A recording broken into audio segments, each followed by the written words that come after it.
Bismillahirrahmanirrahim. Alhamdulillah nasta'inuhu wa nastaghfiruh wa na'udzu billahi min syururi anfusina wa sayyiati a'malina. Faman yahdihillahu fala mudhillalah wa may yudlil fala hadiyalah. Asyhadu an la ilaha illallah wa asyhadu anna Muhammadar Rasulullah. Allahumma sholli ala Muhammad wa ala ali Muhammad. Wa ba'du.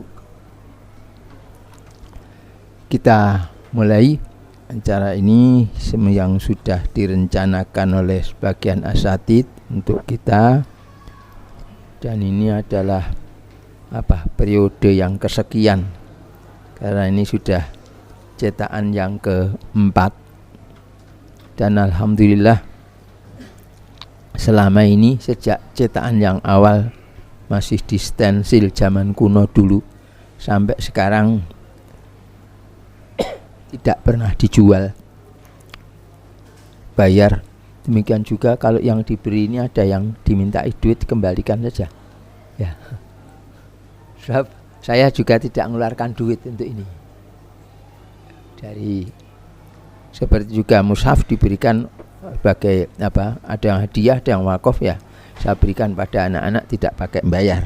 Begitu juga yang ini. Sejak dulu, sejak yang di stensil sendiri sampai saya tidak pernah bayar. Dari ada yang stensil distensilkan juga pernah, yang sempat bikin geger karena tidak kenal isinya. Nah, ini cetakan yang keempat juga begitu. Mudah-mudahan yang membantu mencetakkan, membiayai dan sebagainya itu diterima sebagai amal jariahnya masing-masing mereka. Saya mulai membacakannya. Bismillahirrahmanirrahim. Abwabul jamaah wal firqah. Bab-bab yang berkaitan dengan jamaah dan firqah. Bab yang pertama, babu iftiraku hadhil ummati. Bab perpecahan umat ini, yakni umat Nabi Muhammad sallallahu alaihi wasallam. Qala Allah Ta'ala, a'udzubillahi minasyaitonir rajim.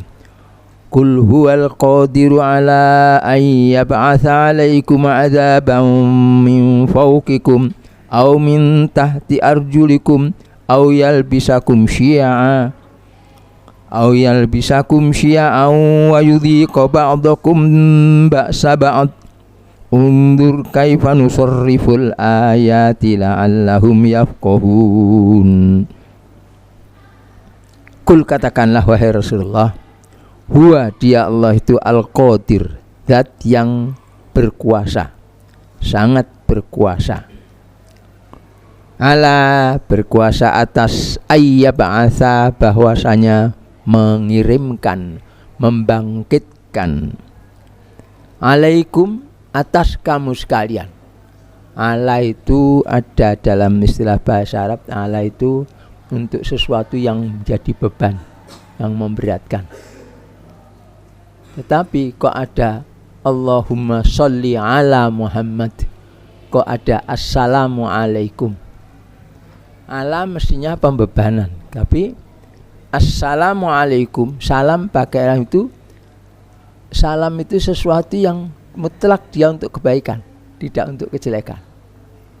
Demikian juga sholat, doa artinya Allahumma sholli ala, ya, atau kalau daripada Allah, innallaha wa malaikatahu yusolli ala nabi, Allah sholla ala nabi, maksudnya memberikan rahmatnya. Jadi doa yang isinya baik, mutlak baik, maka itu dipakai ala. Untuk apa? Untuk takkid. Seperti pembebanan dengan kebaikan. Mudah-mudahan bisa ditangkap. Kalau yang belum bisa menangkap, nanti pelan-pelan insyaallah sambil jalan bisa kita tahu istilah itu ya. Assalamualaikum, Allahumma sholli ala. Tapi kalau da'a li qaumin, mendoakan kebaikan seseorang, satu kaum. Kalau da'a ala qaumin, mendoakan kejelekan.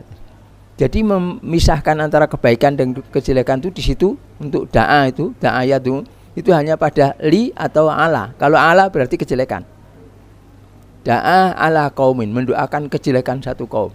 Tapi da'a li qaumin, mendoakan untuk kebaikan satu kaum gitu. Kembali di sini ya, kembali isti'alah itu isti'alah. Allah itu mampu atas ayyab'asa alaikum, bahwasanya membangkitkan atas kamu sekalian itu azaban, siksaan. Nah, ini kaitannya dengan siksaan. Maka Allah, kalau tidak ada siksaan untuk itu, kalau dalam bahasa Arab tidak bisa, tidak fasih. Azaban, siksaan min fauqikum, dari atas kamu sekalian. Entah itu berupa hujan, berupa angin, berupa apa? Gunung meletus, batu-batuan hujan ke situ, lahar dan sebagainya itu, atau wedus gembel kalau di Meraki dari atas. Au min tahti arjulikum, atau dari bawah kaki-kaki kalian. Entah itu banjir yang keluar dari airnya dari dalam tanah, atau lumpur napa Sidoarjo niku napa? Lapindo. Nah, macam begitu. Waktu baru muncul para ahli dalam tanda petik dengan congkak mengatakan, itu biasa kejadian begitu, fenomena biasa. Nanti dalam waktu 3 bulan insya Allah, itu tidak pakai insya Allah, di 3 bulan kita bisa mengatasi itu. Sampai sekarang 3 kali 10 bulan tidak pernah bisa selesai. Bukan 3 tahun, berarti 3 tahun lebih malah. Ya, itu macam begitu. Bisa yang tidak disangka-sangka. Mungkin juga dari bawah metu ular apa cacing apa ulo, ini ora ngerti, bisa saja seperti itu. Au yalbisakum syi'an, atau Allah mengenakan pada kamu sekalian, la bisa yalbasu nganggu. Maksudnya mengenakan pada kamu sekalian syi'an, berpuak-puakan, berkelompok-kelompok. Sesudah berkelompok-kelompok, wa yudhika, dan mencicipkan, merasakan, ba'dokum, pada sebagian kalian itu, ba'sa ba'din, bahaya sebagian yang lainnya. Jadi kamu berpuak-puak, berkelompok-kelompok, sebagian kelompok itu menyakiti puak yang lain, memerangi, memusuhi puak yang lainnya. Undur, perhatikanlah wahai Rasulullah, kan lafalnya mufrad. Kaifa, bagaimana? Nusarriful ayati, kami Allah mengulang-ulangkan ayat-ayat itu, la'allahum, supaya mereka itu yafqahun, paham mereka. Jadi Allah itu mampu menurunkan siksaan atas manusia ini, bahkan yang mengaku beriman sekalipun kalau durhaka, ngakunya beriman tapi durhaka gitu ya. Dan menjadikan kamu berpuak-puak. Kamu di sini bukan kok kamu orang-orang kafir, bukan. Justru kamu yakni orang-orang yang mengaku beriman tatkala mengabaikan peringatan-peringatan yang diberikan oleh Rasulullah sallallahu alaihi wasallam. Nah, dari ayat ini yang pokok kaitannya dengan bab ini ialah bahwa umat ini bisa terpecah belah. Allah itu bisa membuat umat ini terpecah belah, dan itu sudah terbukti. Dan kemudian yang perlu dipahami bahwa adanya perpecahan ini merupakan azab dari Allah. Karena di depannya kan ya, Kul huwal qadiru ala ayyab'atsa 'alaikum azaban, siksaan, mim fauqikum au min tahti arjulikum au yalbisakum syi'an, menjadikan kamu berpuak-puak, berkelompok-kelompok, itu satu azab dari Allah Ta'ala. Bukan cuma berkelompok-kelompok, bahkan yudhiqa ba'dukum ba'sa, sebagian memusuhi, menyakiti sebagian yang lainnya. Nah, sekarang yang perlu kita tanyakan pada diri kita sendiri, kita sekarang ini dalam keadaan berpecah belah apa tidak? Gitu saja gitu. Kalau kita berpecah belah, berarti kita tertimpa oleh azab ini. Kalau kita tertimpa oleh azab, jalan keluarnya tidak ada lain kecuali mesti kepada Allah. Untuk berlindung dari siksaan Allah itu, kamu datang kepada Allah. Kalau kamu berlindung dari bahayanya napa niku? Preman. Napa pernah do? Kowe lungone polisi iso. Dadi bae polisi ini kancane preman, golek sing pangkate luwih gede. Ya itu bisa macam begitu. Tapi kalau itu dari Allah, tidak bisa. Ada bahaya dari Allah, azab dari Allah, kamu bisa hanya selamat hanya berlindung kepada Allah, minta belas kasihan Allah. Tidak ada jalan yang yang lainnya lagi. Itu yang perlu difahami.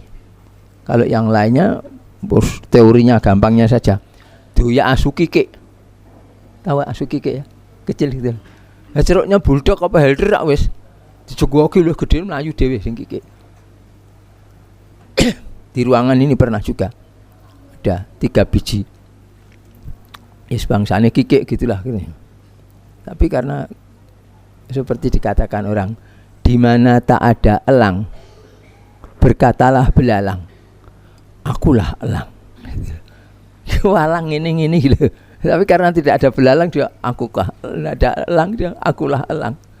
Tidokne nang tenan lingkur delik. Itu juga begitu, duduk sini 3 biji. Saya kenal bahan rongane, ada elang di sana gitu. Bisa tak celuk terus langsung pamitan. Tidak tahu Anda paham tidak cerita begitu itu. Baik, ini ya. Jadi prinsipnya perpecahan itu memang akan terjadi nanti. Dari hadis-hadis di belakangnya juga kita akan dapatkan bahwa perpecahan itu memang akan terjadi. Dan perpecahan itu merupakan satu hal yang buruk, karena itu azab, bukan cuma azab, tapi juga merupakan, kalau kita mengikuti itu tidak berusaha melepaskan diri dari sana, kita termasuk melakukan dosa yang besar, sebagaimana disebutkan di ayat yang berbawahnya di surat Ar-Rum ayat 30 sampai dengan 32. Wa aqim wajhaka lid-dini hanifa fitratallahi allati fataran nasa 'alaiha la tabdila li khalqillah Dzalikad dinul qayyim walakinna aktsaran nasi la ya'lamun. Munibina ilaihi wattaqu wa aqimus sholata wa la takunu minal musyrikin minal ladzina farraqu dinahum wa kanu syi'a kullu hizbin bima ladaihim farihun. Fa aqim wajhaka, maka hadapkanlah wajahmu, maksudnya dirimu. Wajah yang disebut bukan kok wajahnya siapa, dirinya orangnya. Yang disebut dengan K di sini adalah engkau Rasulullah sallallahu alaihi wasallam.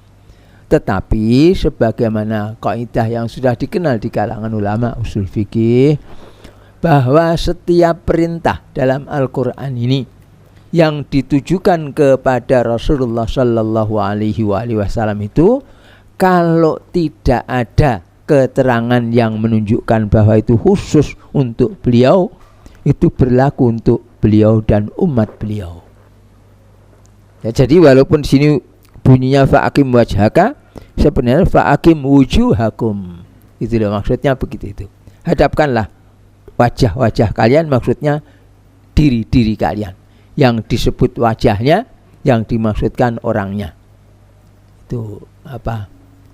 Lafal majas mursal bidzikril juz wa iradatil kul. Majas mursal, majas itu yang diperkenankan, majas yang tidak hakiki, mursal yang dilepaskan. Bidzikril juz dengan menyebut sebagian, wa iradatil kul, sedangkan yang dimaksudkan itu semuanya. Seperti dalam bahasa Indonesia juga ada tuh. Mana si fulan tidak kelihatan batang hidungnya. Itu bukan kok si fulan itu pakai topeng nutup hidungnya gini, bukan. Maksudnya orangnya gitu loh ya, yang disebut batang hidungnya, yang dimaksud orangnya. Ini juga wajahnya disebut ya, yang dimaksud adalah orangnya. Fa'akim wajhaka lid-dini, kepada din ini. Din yang mana? Yang ini, bukan din selain yang ini. Din yang ini adalah al-Islam, bukan Islam apa jenenge, Islam Nusantara, bukan Islam madorot atau moderat, bukan Islam radikal, bukan Islam apa boleh, Islam sejati, Islam murni, bukan. Tapi al-Islam. Innad dina indallahil Islam. Barangkali ada yang tidak tahu, lafaz ada tambahan lam alif al dalam bahasa Arab itu artinya untuk menunjukkan sesuatu yang sudah tertentu, tidak bisa yang lainnya. Kalau dalam bahasa Inggris itu disebut definite article, kalimat yang sudah tertentu, pakai tambahan the Holy Quran. Quran yang suci, yang itu bukan yang lainnya. Sebab Quran artinya bacaan. Tapi Al-Quran ini wahyu yang turun pada Rasulullah Sallallahu Alaihi Wasallam yang kita mengenalnya dengan 30 juz itu, dari surat Al-Fatihah sampai dengan surat An-Nas. Nah, ini dinul Islam. Hanifan dengan harus dengan kesungguhan, kecenderungan, cenderung ke sana. Din yang hanif, yang pasrah dengan benar, secara lembut. Jadi hadapkanlah dirimu kepada din ini dengan benar-benar, ya, cenderung kepadanya. Din itu fitrat Allah, pada fitrah Allah. Dinul Islam itu adalah fitrat Allah, bikinan Allah, buatan Allah. Allati, yang fitrah itu fataron nasa, Allah menjadikan manusia alaiha, di atasnya, di atas fitrah tadi, yakni dinul Islam. Maksudnya Allah itu menjadikan manusia ini cocok dengan dinul Islam. Rasulullah Sallallahu Alaihi Wasallam mengatakan, kullu mauludin yuladu alal fitrati. Setiap anak yang dilahirkan itu dilahirkan atas fitrah, atas dinul Islam. Di setiap bayi lahir itu nanti kalau menjalani al-Islam itu mesti cocok. Sudah standarnya begitu.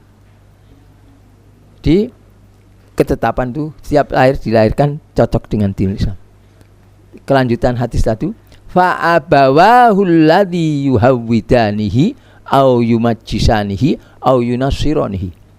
Maka kedua orang tuanya lah, ibu bapaknya lah, yang menyebabkan dia, menjadikan dia itu Yahudi atau Majusi atau Nasrani. Fa abawahul ladzi yuhawwidanihi au yumajjisanihi au yunasironihi. Jadi orang tua, kalau dari hadis tadi, bertanggung jawab pendidikan anak-anaknya. Harus dididik dengan didikan dijaga tetap atas fitrah tadi. Lah bareng anake kuwi ora dididik mbek didikan Islam, tapi dididik dengan didikan barat. Lah kalau jadi Yahudi, ya jangan nyalahkan siapa-siapa. Falumu anfusakum. Ya kamu celah diri-diri kamu sekalian sendiri kok. Anaknya dididik dengan didikan Yahudi, ya jadinya Yahudi lah. Dididik dengan didikan Nasara, jadinya Nasara. Kerabat saya kebetulan besannya Kanjeng Sinuwun, katanya Pakubuwono ke-10 yang terkenal yang paling terkenal Pakubuwono 10 ya jangan dulu. Saya belum lahir. Itu kerabat saya itu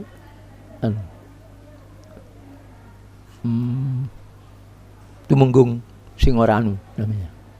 Tempatnya di Sragen, termasuk pembesar Sragen pada masanya. Dia anak-anaknya, jadi istrinya itu buliknya ibu saya, Mbah Lik, istrinya beliau itu. Salah satu putranya nih Tumenggung itu tadi, itu Kanjeng Gusti Pangeran Haryonoto Negoro yang jadi mantunya Pakubuwono 10 itu. Yang saya ceritakan bukan itunya. Beliau hidup di Tumenggung Sironganu di Jalan Mesen. Saya masih ingat, salah satu tempatnya itu di timur jalan. Saya sering duduk ke sana waktu kecil, ya di sana itu. Nah, di situ kan daerah Kristen Katolik. Anak-anaknya yang laki-laki tidak dididik situ, dididik istrinya, ya ibuke sing wong desa daerah Delanggu sana. Anak laki-lakinya semuanya Islam. Anak perempuannya karena di situ sekolah terdekat kita sekolah Katolik, kalau tidak Kristen Katolik, sama daerah situ yang banyak Katolik. Itu jadi ada Katolik yang perempuan, satunya jadi itu biarawati itu, sing wedok, yang laki-laki Islam. Sampai sekarang anaknya lagi juga begitu. Jadi sepupu saya itu ada yang perempuan Katolik, yang laki-laki Islam. Itu macam begitu. Maksud saya ini kaitannya dengan ini loh. Fa abawahul ladzi yuhawwidanihi au yumajjisanihi au yunasiranihi. Wong dilepokne sekolah kono kok. Nah, sekarang ayo kita mengoreksi diri kita ini sendiri-sendiri nggih. Tidak untuk menjelekkan orang lain. Anak-anak sampean sekolahkan di mana? Tok didik nganggo didikan apa? Lho Ustaz, jangan membantah saya. Saya ini tidak mengelek-elek kok. Ayo kita introspeksi saja. gitu ya. Saya kebetulan disekolahkan di sekolah umum, bukan sekolah ra umum. Sekolah negeri. Terus saya tidak pernah SD tidak pernah, SR ya. Sejarah saya sekolah di Frobel dulu, Taman Kanak-kanak itu Rane Londo. Gurunya kudungan, tapi kudungnya bukan jilbab-jilbab juga, kudung tipis di sampirkan gini ya, hampir kepala sini terus di bisa paham ya, nah disampirkan sini gitu. Itu macam begitu. Tidak ada waktu saya di Taman Kanak-kanak, tidak ada pelajaran membaca, menulis, berhitung, tidak ada. Dan ternyata itu didikan yang benar. Ya. Terus sekolah di SRLPGAN, tempatnya sebelah utara Pasar Slumretan. SR Sekolah Rakyat, L Latihan, PGA Pendidikan Guru Agama, N Negeri.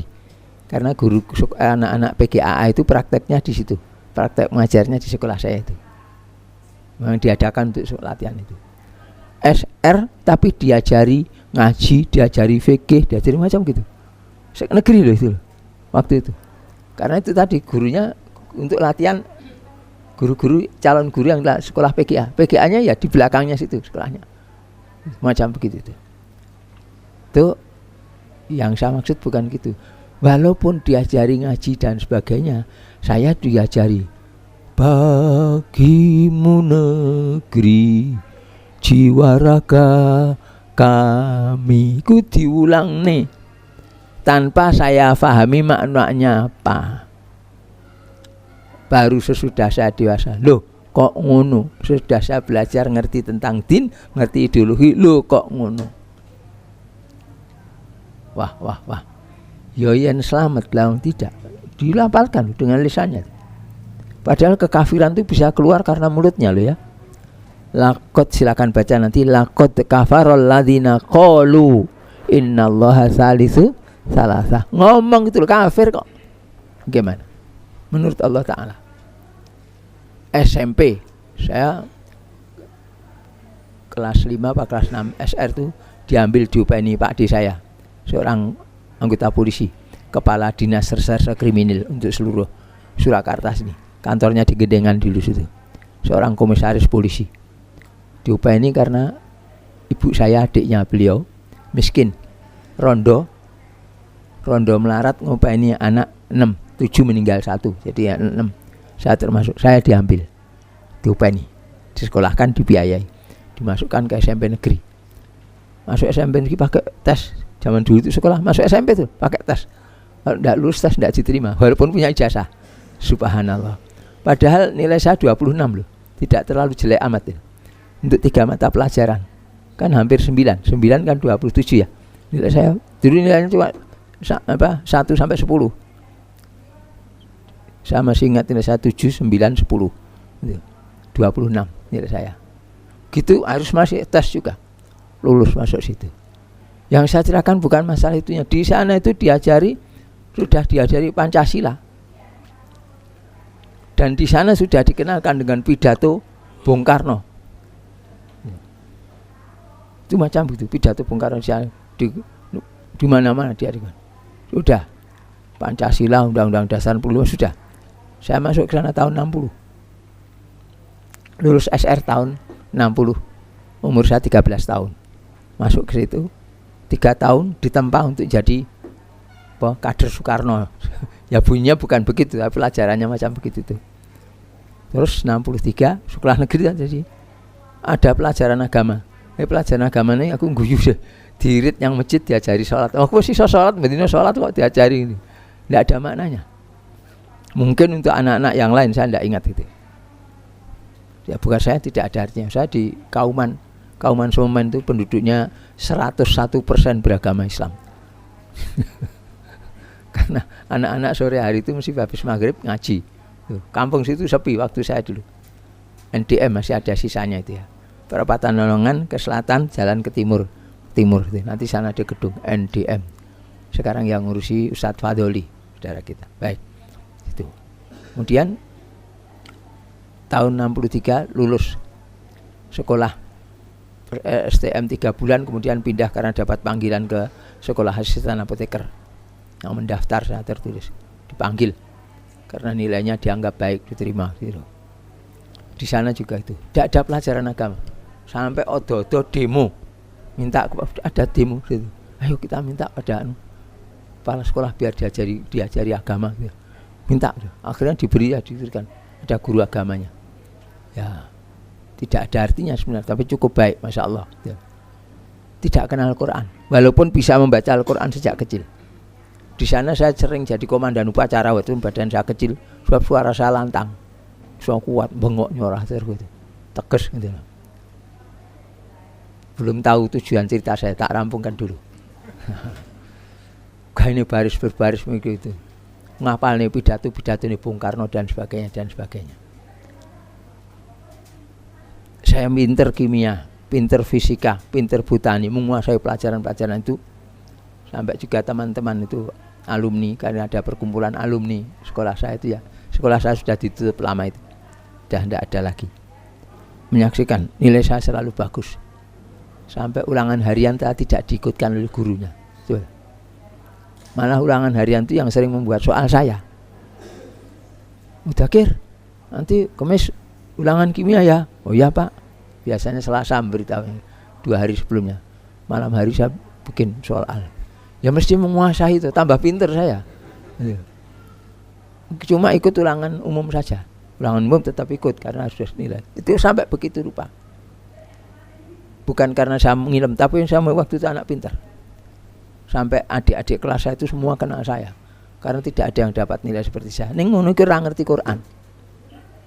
Sebagai gongnya, saya aktif di PII di satu sesi dalam pelajaran perjuangan ideologi. Instrukturnya 2 laki, 1 perempuan 1. Yang perempuan mengatakan itu perjuangan ideologi, kita harus memperjuangkan ideologi al-Islam, kita perjuangkan. Kalau ini sudah menang, itu untuk mendapat kemenangan. Kalau sudah menang, memegang kekuasaan. Kalau sudah memegang kekuasaan, ideologi itu dipaksakan kepada siapapun juga. Saya kaget loh, kok begini? Bantah saya, tidak bisa itu. Kalau panggilnya kami Kak gitu loh. Tuh. Kalau yang laki-laki itu kanda gitu, perempuan Kak kemana gitu. Tidak bisa seperti itu. Kan di Quran ada lakum dinukum waliyadin. Bisa dalil gitu padahal mocok netok terus. Lakum dinukum waliyadin. La ikraha fiddin. Lasta alaihim bimusayir. Apa? Padahal di saat yang sama, di waktu kelas 1 itu, waktu diajarkan bahwa itu pemerintah mengajarkan ada di pelajaran P4 kan, ada undang-undang agraria. Tanah-tanah yang luas itu dirampas. Ini betul, bukan dongeng. Tanah-tanah yang luas, tuan-tuan tanah itu tanahnya disita oleh negara, kemudian dibagi-bagi untuk petani-petani miskin. Itu akalnya PKI. Saya waktu itu nolak karena memang anti PKI juga saya sejak kecil. Karena kenapa? Saya rumah ibu saya itu jadi pusatnya kegiatan Masumi, GPII, Gerakan Pemuda Islam Indonesia, dan Masumi itu di sana. Maka sudah terpengaruh itu PKI jahat itu. Waktu itu saya mengatakan loh, tidak bisa itu Pak. Itu kan berarti kan merampas hak orang. Ini orang punya tanah banyak itu kan dari warisan, mungkin juga ada beli. Habis itu kok enak saja diambil mau dibagi-bagikan. Loh itu undang-undangnya, ya undang-undangnya salah ngambil itu.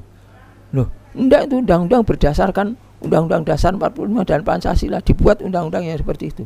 Ya tapi itu kan melanggar hak-hak ini perorangan, enggak boleh itu diadakan. Bisa ngeyel seperti itu siapa ada guru berani. Di satu pihak begitu. Waktu dikatakan loh, kalau memang tidak mau tunduk pada Undang-Undang Dasar 45 dan Pancasila ini, ya keluar dari Indonesia, bikin negara sendiri saja. Loh digitukan itu saya itu ngeyel, berani ya mengatakan. Sampai guru saya juga gedek-gedek, teman saya juga gedek-gedek. Apa jawaban saya? Loh, kalau memang ini kan aturan Islam, ini aturan yang dari Allah Ta'ala. Kalau tidak mau pakai aturan dari Allah Ta'ala, keluar dari bumi ini bikin negara sendiri. Tak ngono nih ganti. Gurunya sampai gedek-gedek dilaporkan kepala sekolah. Tapi kepala sekolahnya itu pinter, tidak dilayani saat itu, tidak disengeni. Malah diupaini terus disuruh nulis soal-soal itu, memberi itu. betul bijak sekali. Begitu juga tadi di training waktu saya membantah seperti itu. Di satu pihak saya menolak tadi land reform, di lain pihak waktu ada pemaksaan pada ini orang dipaksa harus mengikuti ideologi Islam, saya katakan 3 tahun ini apa yang terjadi? Instrukturnya tidak mau melayani. Dan saya yakin kalau waktu itu dilayani tak makan betul, habis orang itu. Apa yang dikatakan? Ya sudah gitu dek, nanti ya dilanjutkan lagi ya belajar tafsirnya ya. Sudah, tidak dijawab sama sekali. Baru kemudian saya menyadari hal yang seperti itu. Belakangan hari tak cari dia, puluhan tahun saya cari, baru ketemu alamatnya. Padahal itu kerabatnya Mbah Kiai Zahid, bapaknya Ustaz Rahmat itu. Ada hubungan kerabatnya itu. Dengan saya enggak. Putri tuh. Baru ketemu alamatnya Januari tahun 23 yang lalu. Cari-cari alamatnya bulan Mei baru ketemu. Saya cari betul. Karena cuma apa? Saya harus mengucapkan terima kasih. Kalau tidak karena teguran yang halus begitu tadi, saya merajalela dengan itu. Karena diberi kecerdasan seperti itu oleh Allah Ta'ala. Guru saya di SA gedek-gedek, mereka instruktur juga gedek-gedek tuh. Anak kok kayak gitu. Saya imbui sidik ya. Salah satu contoh bagaimana orang Surabaya mengatakan saya ini mokong, ngeyel luar biasa. Karena sudah marah saya di acara personal introduction, perkenalan pribadi. Tanyain nama, tanggal lahir, alamat dan sebagainya. Berdiri ya. Namanya siapa? Terus tempat tanggal lahirnya kapan? Berapa? Saya jawab 12. Saat ruangan berdiam semua. Terus saya, bagaimana? Apa yang bagaimana? Kata saya. Lo kan ditanyai tanggal lahir, kan sudah saya jawab. Dia tanggal berapa? Kan tanggal 12 sudah. Lo 12 apa kan lo? 12 masa enggak tahu? 12 itu 10 tambah 2 gitu loh. Enak kok uang mokongi kayak gitu itu apa itu?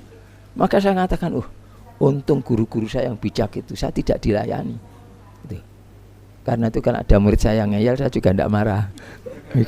Lagi kayak cilian kondisi yang ini kayak model itu. Ada murid saya contoh ya, enggak ada bermanfaat enggak apa-apa. Saya di Paitu, Ustaz kok maghrib jarang-jarang sholat berjamaah di sini. Saya sendiri yang tanya murid gitu. Saya enggak marah, memang betul begitu kok. Iya nak, saya ini Ustaz sudah tua ini orang wudu, apalagi kalau waktu maghrib itu berkali-kali. Saat durungnya adzan wis wudu. Adzan mau ke kamar laki-laki, bis lagi. Wudu kadang-kadang wudu belum selesai sudah atas lagi. Kadang-kadang wudu sudah selesai, keluar belum jauh dari atas lagi, balik lagi, berkali-kali. Murid saya itu tidak terima dijawab begitu. Jawab, loh Ustaz, tapi kalau hari Jumat kok bisa panjang, gitu. Sholatnya panjang, gitu. Ngeyel. Saya juga tidak marah karena ini. Iya leh, aku ya ngerti kok hari Jumat kok ya iso nih. Yang Jumat ku ra iso aku tambah rekosone aku. Wiri. Jadi saya apa adanya saja gitu. Jadi wong kono rumangsa takon ngeyel ngono. Aku dhisik gaene yo ngeyel kok diayeli murah, tidak adil saya kira begitu saja. Saya tanggapi dengan baik saja karena saya tidak merasa membuat-buat gitu saja. Baik, kembali itu tadi ya. Ini ceritanya panjang, itu glutik engko mak glutik ngono tok janjane. Udah akhirnya ketemu, saya ucapkan terima kasih karena bantahannya yang lembut itu membuat saya jadi tersadar bahwa saya sebenarnya tidak punya ilmu gitu. Demikian juga perlakuan kepala sekolah waktu dilapori saya ngeyel menentang undang-undang land reform itu tidak dimarahi, tidak dimusuhi. Tidak apa-apa dia. Melihat ini ada potensi yang harus diarahkan. Makanya saya selani asatid ustadzat kalau ada anak murid yang mokong, yang nakal, jangan keburu diusir. Jangan. Kalau bisa dikendalikan, diarahkan, dimanfaatkan potensinya gitu. Ya. Barangkali Allah memberikan jalan. Baik. Apa terus tujuannya? Saya sekolah koyo ngono mau ora ngerti apa-apa, oleh Allah diselamatkan. Akhirnya saya digiring oleh Allah sowan ke kiai-kiai belajar din ini, belajar Al-Quran, belajar hadis Nabi, belajar fikih, usul fikih dan sebagainya. datang ke sana. Walaupun pada waktu itu juga sempat dengan saudara-saudara datang ke guru bahasa Inggris juga, les privat bahasa Inggris tapi bertuju, itu diajari gitu loh. Itu macam begitu itu. Nah, karena saya ini sudah diselamatkan oleh Allah, wis ngenepi bahaya, pinter fisika, kimia, botani dan sebagainya, tata buku hitung dagang saya juga menguasai, bahasa Latin menguasai dan sebagainya. Orang ngerti Quran, kok kemudian oleh Allah digiring, disadarkan. Padahal dulu saya kepengen jadi dokter jane. Tes Fakultas Kedokteran Unibra, Universitas Brawijaya belum ada. Belum ada Universitas Brawijaya, yang ada STKM, Sekolah Tinggi Kedokteran Malang. Sudah dapat. Wis karek mlebu terus ikut peluncuran terus sana. Untungnya dapat berita kuliahnya pagi sore. Mateng aku. Padahal saya harus kerja. Sejak lulus sekolah saya berniat sudah tidak mau minta biaya ibu saya lagi, orang tua saya lagi. Sudah cukup lama, kasihan orang miskin. Kerja sendiri, mau belajar ya belajar. Karena keras hati begitu, dia tidak mau dibiayai. Ada yang mau biayai. Allahyarham Pak Dullah, bapaknya Pak Karim, itu sahabat saya itu, dari pedagang emas besar dari Pamekasan. Saya tidak mau. Akhirnya batal, malah ke pondok-pondok pesantren golek sing iso sinau. Masuk ke IAIN, sekarang UIN namanya, Sunan Ampel. Terus tes sudah lulus. Begitu datang untuk mulai persiapan peluncuran, ketemu teman-teman saya seorganisasi yang baru lulus dari sana. Ketemu, "Lho Cak, katanya apa sampai dok gini iki?" Ini Surabaya ya. Kalau tidak paham nanti tak terangkan maksudnya apa. Loh, katanya sinau agama. Sampean kesasar. Kene gak enek pelajaran agama. Lah apa? Kene iki sekolah mudin. Innalillahi wa inna ilaihi raji'un. Ya apa iki, bingung saya gitu. Oh, jadi ya bener saya datang ke kiai-kiai ini. Saya lanjutkan karena tetap ngaji-ngaji itu. Udah ya. Saya sekarang ini intinya, saya diselamatkan oleh Allah. Kudune sekolah-sekolah sing cilaka ngono mergo ora ngerti Quran. Mergo ora ngerti Quran lho, bukan sekolahnya yang celaka lho ya. Saya tidak rela kalau anak-anak saya lewat jalan yang seperti itu. Keyakinan saya. Kenapa? Di doktrin Pancasila, diajari bagimu negeri jiwa raga kami, diajari hormat bendera, diajari macam-macam. Ya. Piye sing isonya? Aku selamat biiznillah, bukan karena hebat saya, ndak. Diselamatkan oleh Allah.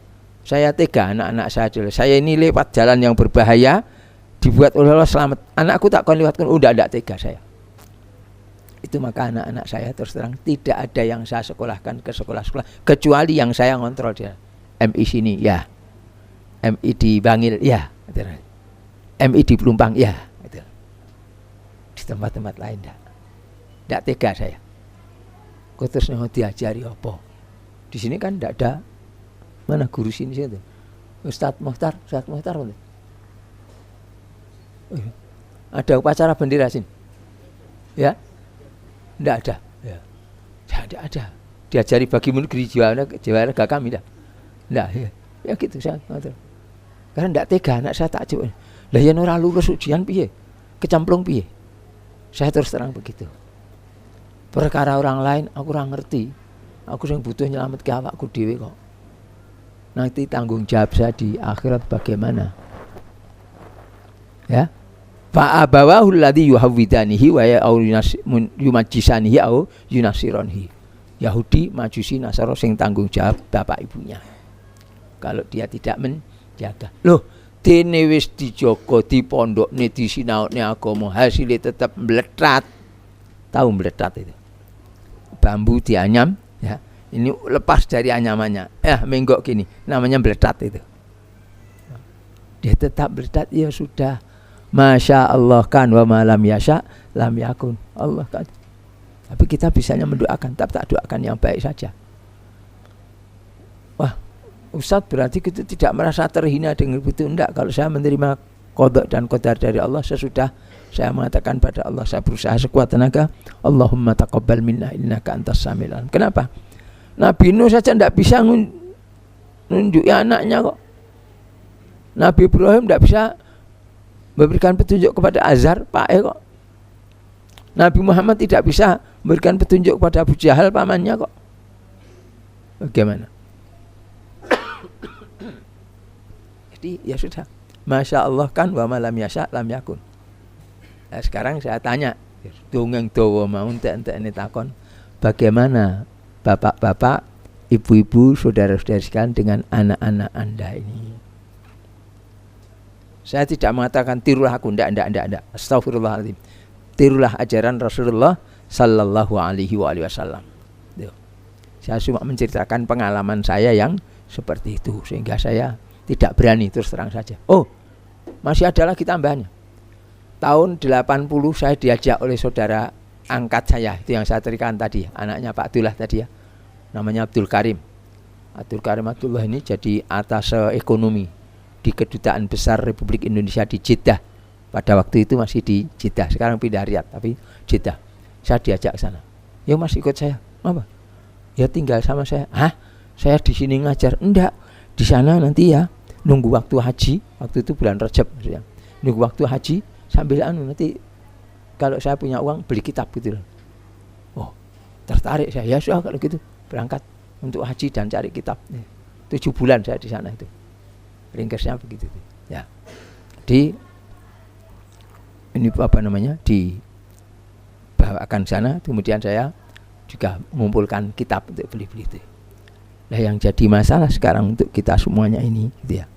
Kembali tadi, kalau kita misalnya membiarkan anak kita itu terlepas kontrolnya, saya ceritakan tadi, saya tinggal selama 7 bulan, biar tidak repot, anak saya pertama dan kedua, satu laki satu perempuan, tak suruh sekolahkan di TK di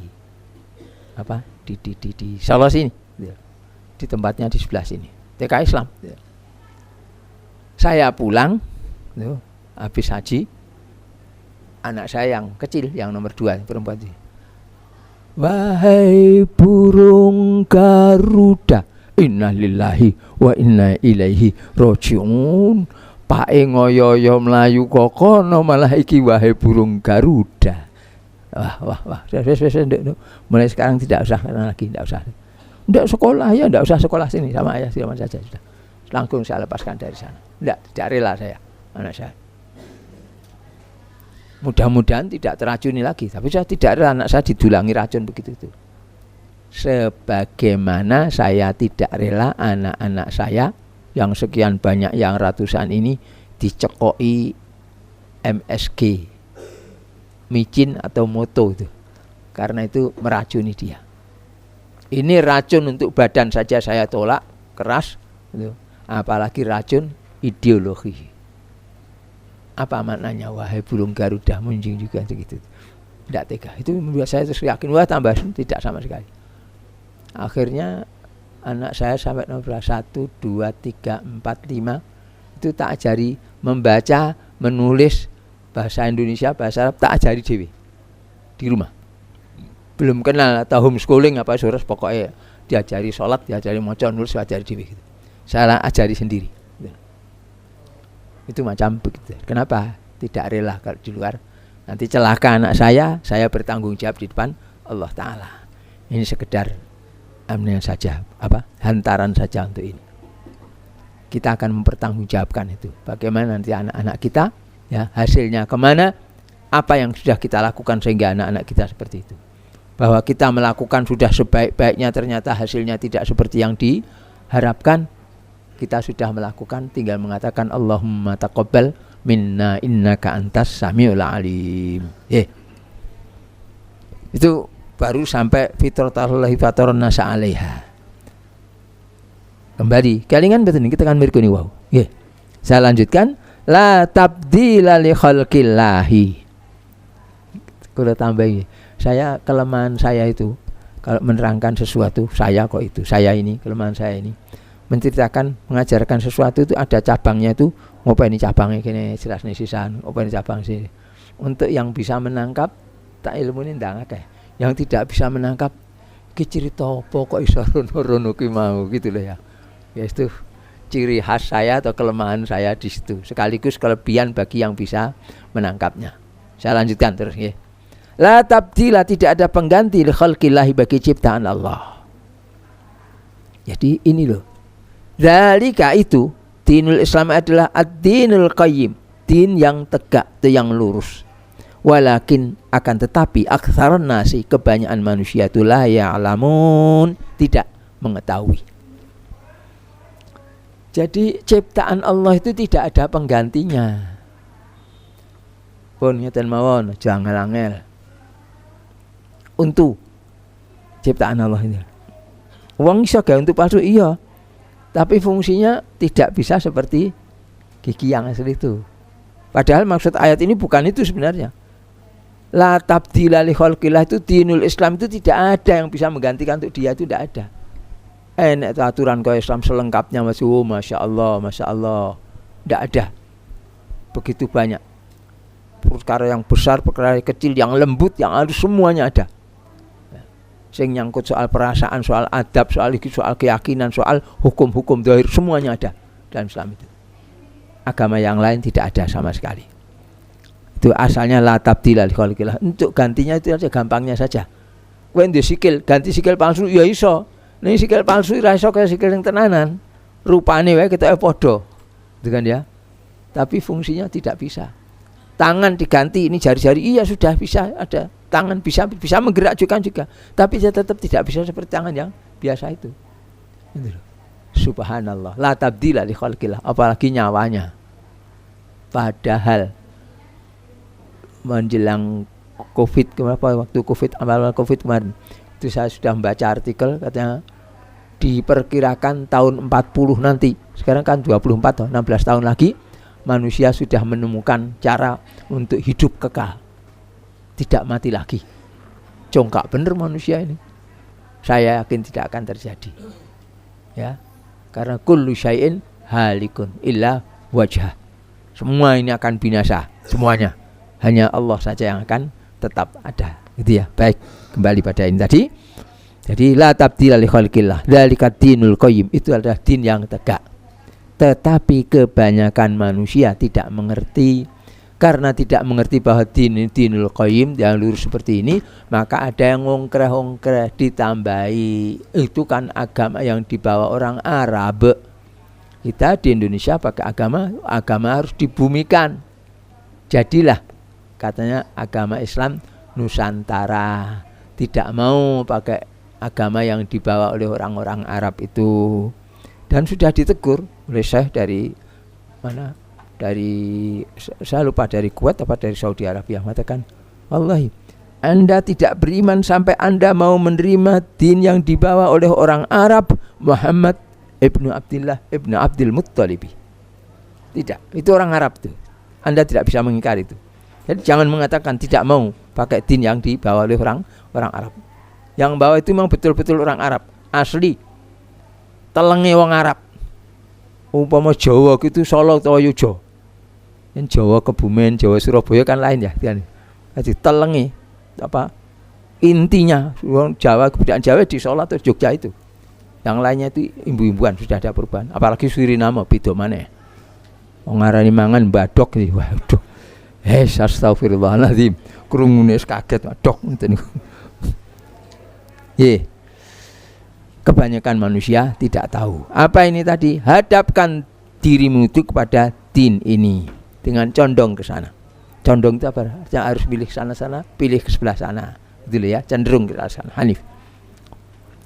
Munibina, orang-orang yang kembali ilahi kepadanya, kepada Allah. Wattaquhu, dan kalian bertakwalah kepadanya, kepada Allah. Wa aqimus sholata, dan kalian tegakkanlah salat itu. Wala takunu, dan janganlah kalian menjadi minal musyrikina, dari kalangan orang-orang musyrik.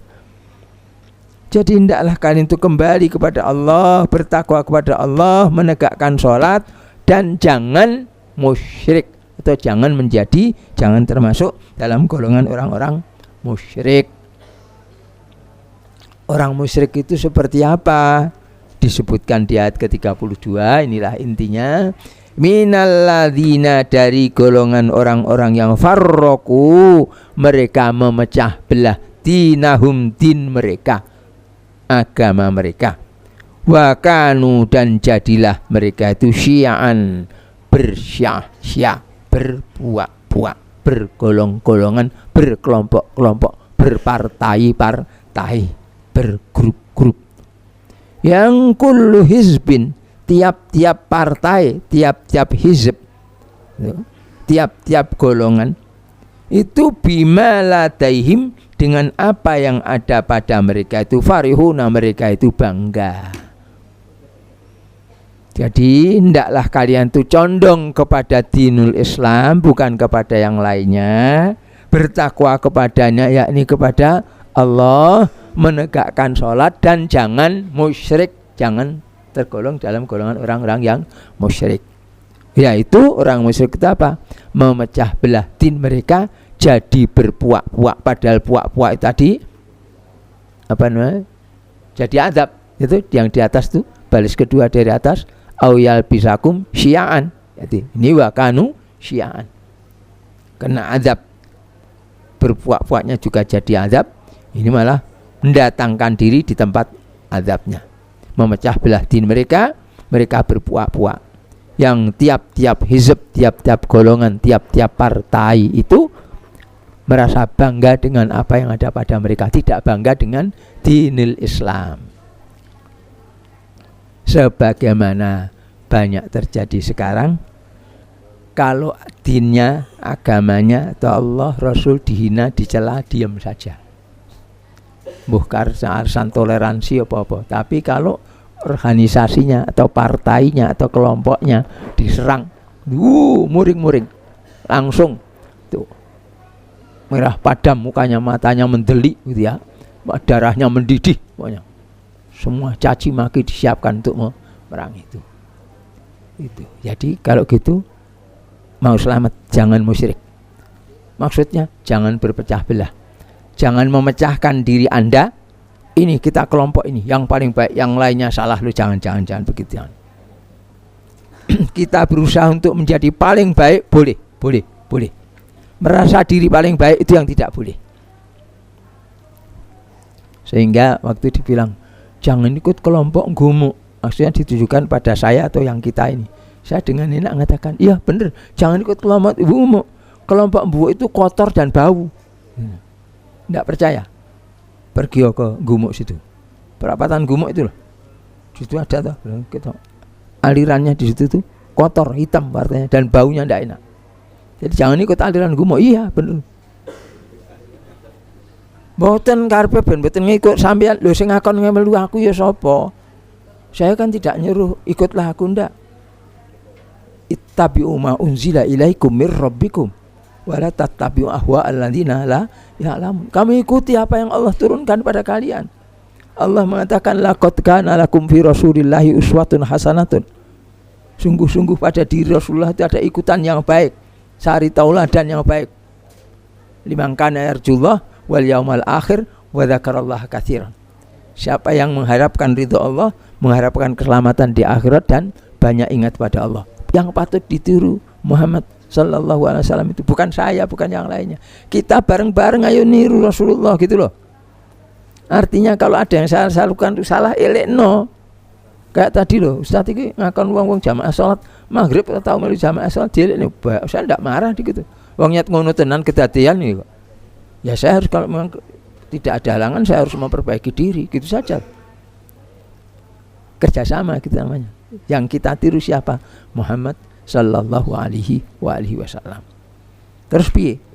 Ya prinsipnya muslimin di seluruh dunia ini tidak boleh berpecah belah, harus menjadi satu.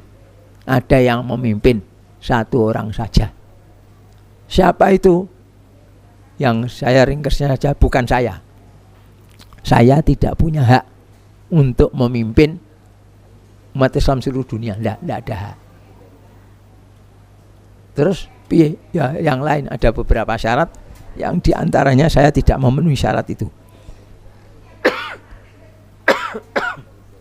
Salah satu syarat yang tidak mungkin saya penuhi imamnya itu harus orang Quraisy. Padahal aku wong Jawa. Saya lahir di kota Solo ini.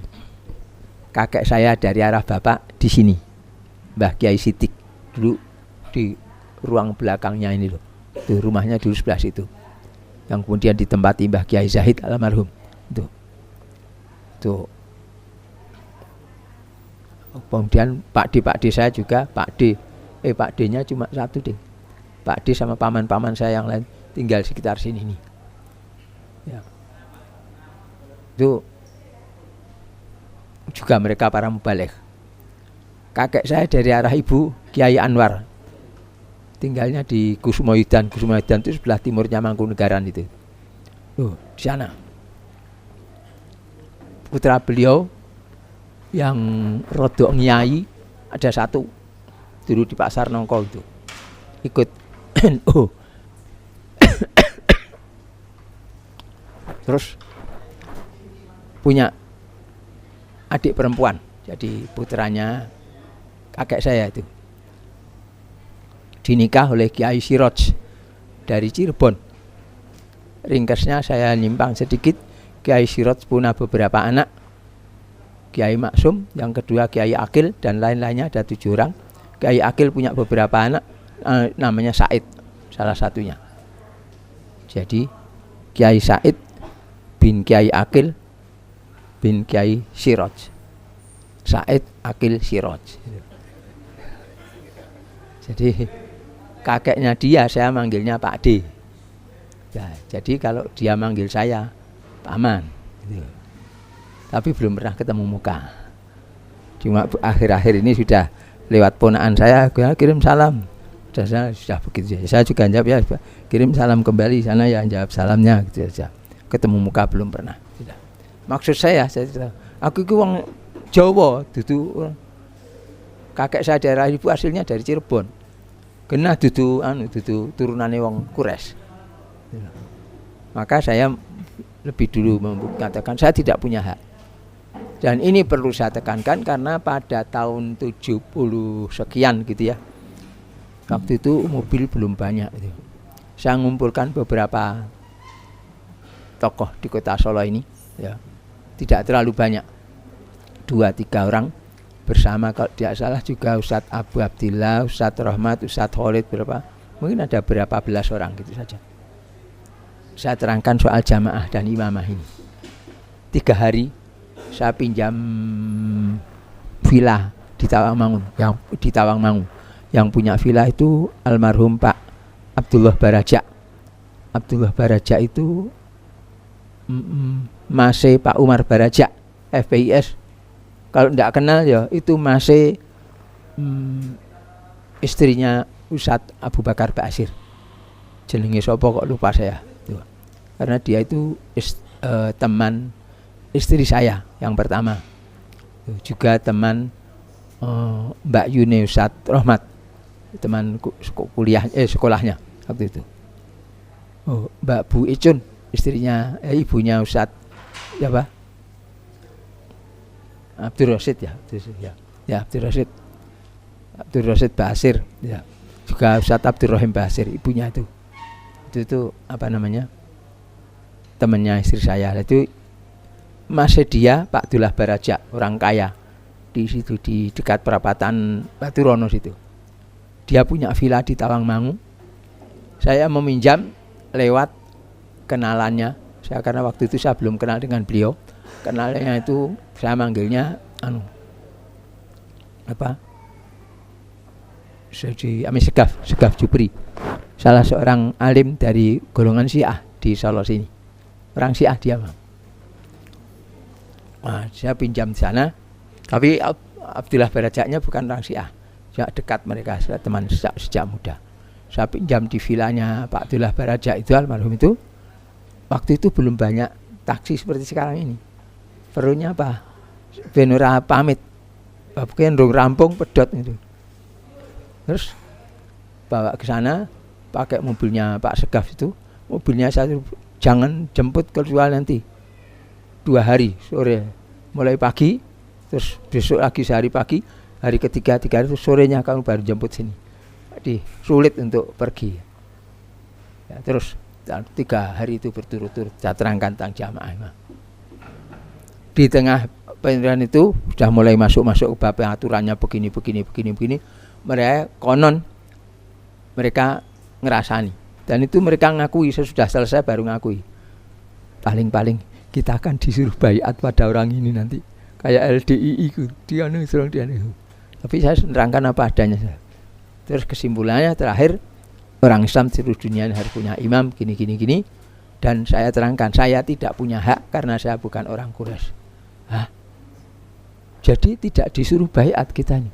Loh ndak, saya tidak punya hak kok, aku mulang niki wae. Aku mulangnya menyampaikan ilmunya ini, sudah selesai bawaan gitu. Ini belum dicetakan, masih cetakan yang lama dulu yang saya berikan, tapi isinya juga seperti ini semuanya. 3 hari ceritanya begitu. Nah, karena itu satu hal lagi, opo iso wong Islam sak jagat kok wong Islam sak Indonesia diatur daten siji angel kok pecah belah kok saiki dadi malah wong sak jagat daten siji perang terus no. Itu menurut saya itu perkataan yang sangat naif. Kenapa? Ini alasan saya. Orang Katolik saja, orang Katolik seluruh dunia bisa jadi satu kok, dipimpin paus sana.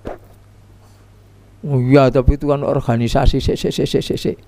Saya tunjukkan ya, saya mendapatkan bukti. Di ruang dalam ini saya mengislamkan seorang laki-laki Katolik namanya Theo. Theo ini punya istri orang Purwonegaraan sini. Perempuannya itu Islam. Dinikah sama laki-laki Katolik. Itu kemudian si Theo-nya yang asalnya Katolik itu masuk Islam. Yang bawa ke sini Pak Usman Amiruddin, yang rumahnya Kabangan itu, yang biasa ngaji sini Jumat. Pak sini suami istri saya Islamkan Bali. Sudah. Kemudian saya tanya, loh Theo, kamu bisa nikah sama muslimah begini nih, itu caranya bagaimana nikahnya dulu? Ya kalau nikahnya saya sih nikah secara Katolik, nikah Katolik terus oleh nikah begitu tuh. Ya boleh saya minta izin, dari pastornya. Enggak, Pak Paus. Paus di Roma? Iya. Loh caranya? Ya saya bikin surat pada Paus, minta izin untuk menikahi perempuan ini.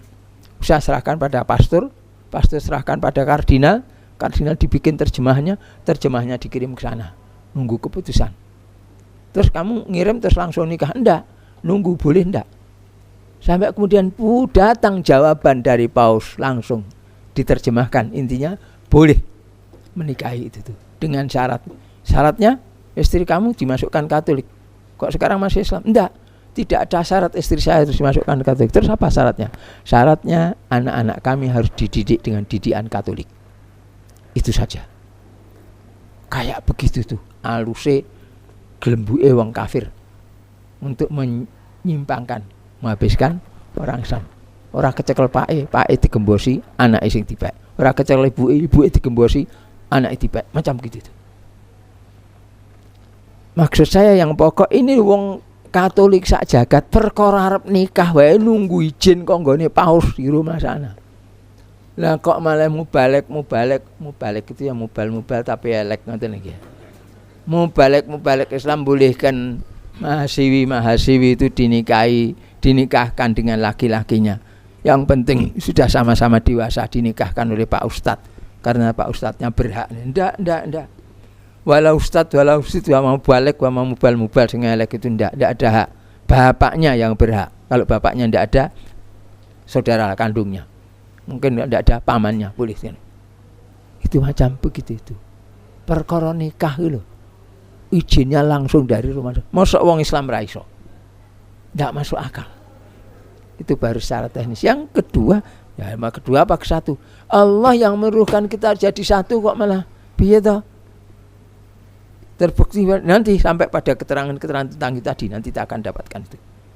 Nah, sekarang kita meloncat dulu. Ini loncatannya ini saya taruh di halaman 116. Khotimah, penutup. Kalau penutup habis hampir selesai berarti ya. Di Engkas tamat ini kan. Dan penutupnya cuma 1 halaman saja kok dia. Jadi tidak ngerampung ini. Khotimah. Al-khotimah itu penutup. Ba'dama qara'na dalaila al-mutaqaddimata.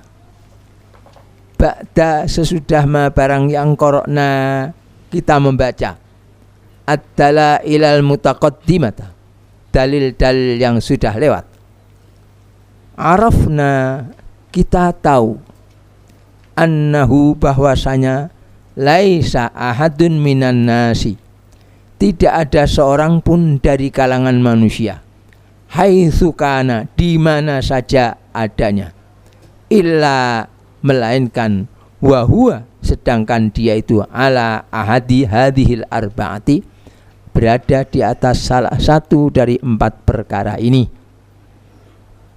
Jadi muslimin seluruh dunia itu siapapun juga mesti berada di salah satu dari 4 keadaan ini. Yang mana dia, gitu loh ya. Al-awalu, nomor 1. Annahu arafal imam al-a'zam al-Qurashi. Annahu, bahwasanya dia itu arafa, mengetahui, al-imam al-a'zam, imam a'zam, imam yang agung, imam seluruh dunia maksudnya, al-Qurashi, bangsa Quraisy, bukan al-Jawi. Saya al-Jawi, bangsa Jawa, artinya bukan saya, sehingga saya enak, tidak bisa tertuduh wah ada di imam seluruh dunia, tidak punya hak kok saya kok. Tapi mengundang untuk itu ya. Alladzi yang asyara ilaihi syari'u, alladzi yang asyari'u, pembuat syariat dalam hal ini adalah Rasulullah sallallahu alaihi wasallam. Boleh juga diartikan Allah Ta'ala. Karena pembuat syariat itu Allah, Rasul.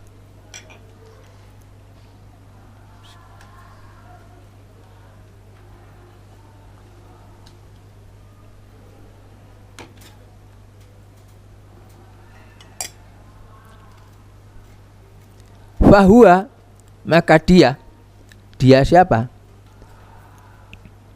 Orang itu tadi, ahad, jadi huwa ala ahadil wahwa, ya. Jadi orang apa namanya? Manusia yang Islam ya. Wahwa ya'tihi, maka dia lalu mendatanginya. Wa qalbuhu mutmainnun bihi, dan hatinya itu tenang dengannya, bersamanya itu. Fayubayi'uhu, lalu dia membaiatnya. Fa ahsana bai'atahu, lalu dia membaguskan baiatnya itu.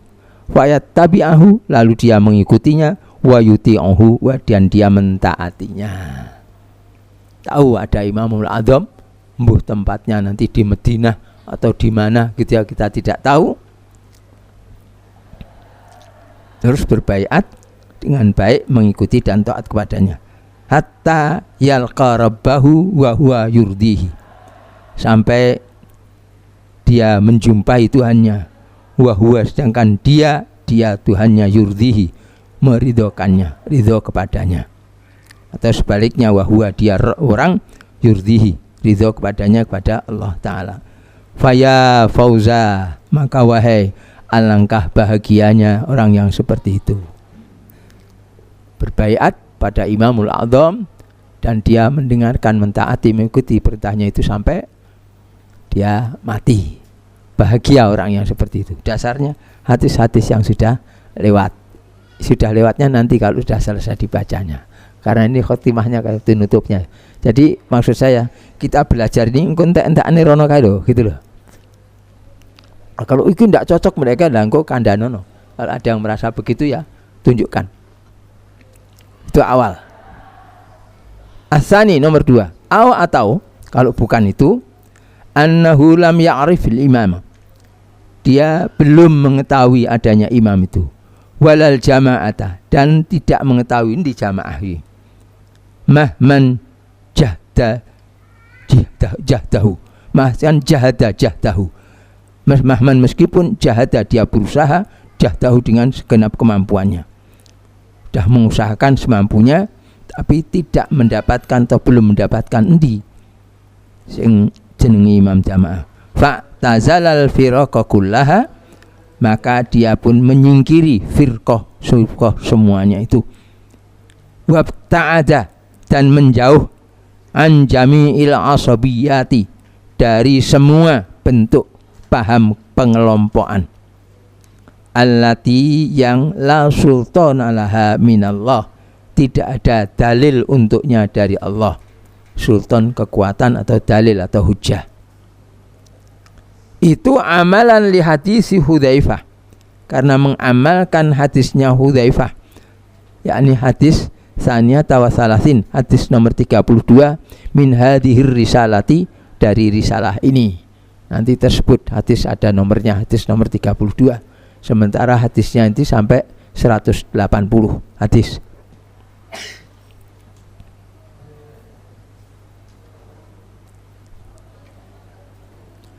Fala'allahu mastumun inda aktsarin nasi, maka barangkali dia itu tercela di hadapan kebanyakan manusia. Wong kok ngono, diperintah wong kono-kono kok gelem. Ya. Wa huwa sabirun, sedang dia itu sabar. Hatta yudrikahul mautu, sehingga kematian itu menjumpainya. Kama umiro fil hadisi, sebagaimana diperintahkan dalam hadis, yakni untuk menyingkiri firqah-firqah yang ada itu. Ya ta'bahu fil hayati, wahai payahnya dalam kehidupan ini, yakni kehidupan di dunia. Wa ya fawzahu fil akhirati, dan wahai alangkah bahagianya dia di akhirat nanti. Jadi dicari, kalau imamnya ada bayat, kalau tidak ada ya sudah, menyingkiri firqah-firqah yang ada itu. Tidak ikut pemecah belah, tidak ikut golongan-golongan yang memecah menganggap saya itu lain, saya paling baik, lainnya itu semua jelek. Semuanya tidak boleh, tidak sah beragama, harus melalui saya dan sebagainya dan sebagainya. Dan itu banyak, ada yang begitu-begitu itu. Nah, bukan begitu, tapi menyingkiri semua bentuk firqah. Nanti kalau belum jelas boleh ditanyakan. As-salisu, yang ketiga, atau annahum lam ya'rifil imama, sesungguhnya dia itu, bahwasanya dia itu tidak mengenali imam, belum kenal imam. Walal jama'ata, dan tidak juga mengenali jamaah. Mahman jahada jahdahu, meskipun dia berusaha dengan sekuat tenaga, seperti di atas tadi kalimatnya ya. Fa'tazala jami'al firqi, maka dia menyingkiri semua firqah yang ada, tidak ikut firqah mana-mana. Walakin, akan tetapi, ba'da ma ra'a, ba'da sesudah ma ra'a, barang yang dia itu melihat. Jadi sesudah dia melihat, annalladzi ta'tazala, anna, bahwa alladzi yang i'tazala yang menyingkir, laisa huwa wahduh, bukan hanya dia sendiri, bal bahkan salah satun fa aksar, 3 orang atau lebih. Ja'alal amro fihim, dia menjadikan perkara ini, perkara kepemimpinan ini, fihim, di kalangan mereka, 3 atau berlebih tadi, daruriyatan, karena keterpaksaan, karena ada keadaan darurat. Fasyawarahum, maka dia bermusyawarah dengan mereka itu. Summa, kemudian ammaru, mereka menjadikan amir, alaihim, atas mereka bersama itu. Siapa yang mereka jadikan amir? Ahadahum, salah seorang di antara mereka. Jadi maksudnya, sesudah ternyata ini sendiri, ini i'tizal, menjauhi firqah, ini sendiri, yang sendiri sudah banyak. Jadi ternyata bukan sendiri, 3 orang atau lebih, ternyata 3, 4, 5, 6, apalagi sampai ratusan, apalagi ribuan gitu ya. Maka ya bermusyawarah mereka, lalu salah satu diangkat sebagai imam, sebagai amir atas mereka itu. Kama yufhamu minal hadisi, sebagaimana difaham dari hadis salisata wa salasin wa rabi'ata wa salasin min hadhihi risalah, hadis nomor 33 dan 34 dari risalah ini. Jadi kalau di atas tadi hadis nomor 32, ya ini 33 dan 34. Naam, ya. Fa idza arafa minhum ahadun, maka apabila salah seorang di antara mereka itu mengetahui.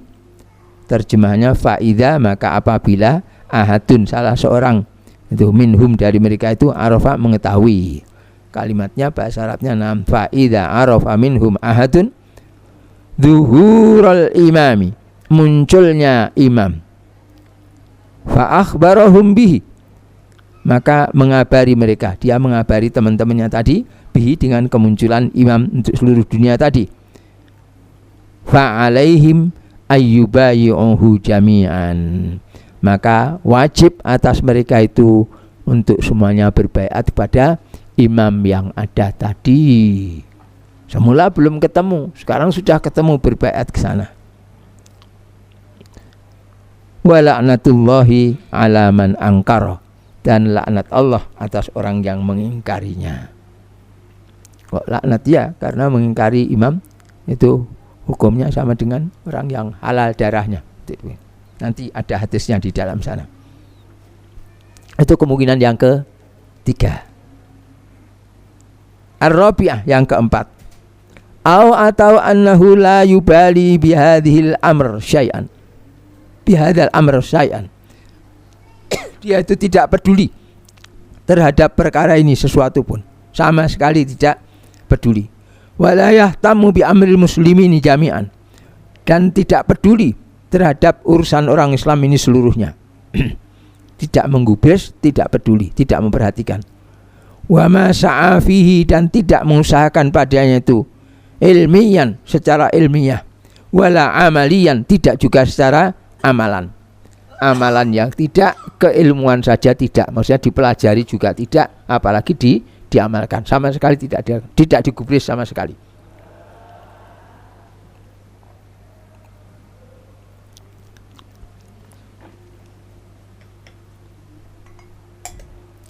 La kalamiyan wala kitabiyan, tidak bongso omongan, tidak juga secara tertulis. Mempelajari lewat omongan, rundingan, musyawarah, belajar tidak, secara tertulis juga, baca kitab juga tidak, nulis juga tidak. Wala yaltafitu yaminan wala shimalan, bahkan gambarnya tidak peduli, tidak menengok kanan maupun kiri, tidak mengudikan gubris apa-apa lagi. Wa yahsibuhu hayyinan, dan dia menyangkanya sebagai perkara yang enteng. Wa huwa indallahi azim, sedangkan perkara ini, perkara jamaah ini adalah di hadapan Allah itu perkara yang besar. Ma'a, bersamaan, maksudnya padahal annallaha qad wahabalahu, Allah sudah memberikan kepadanya itu al-istita'ata, kemampuan. Sebenarnya mampu, akalnya mampu, itu ya, bergerak juga mampu, berkomunikasi mampu, tapi tidak digunakan.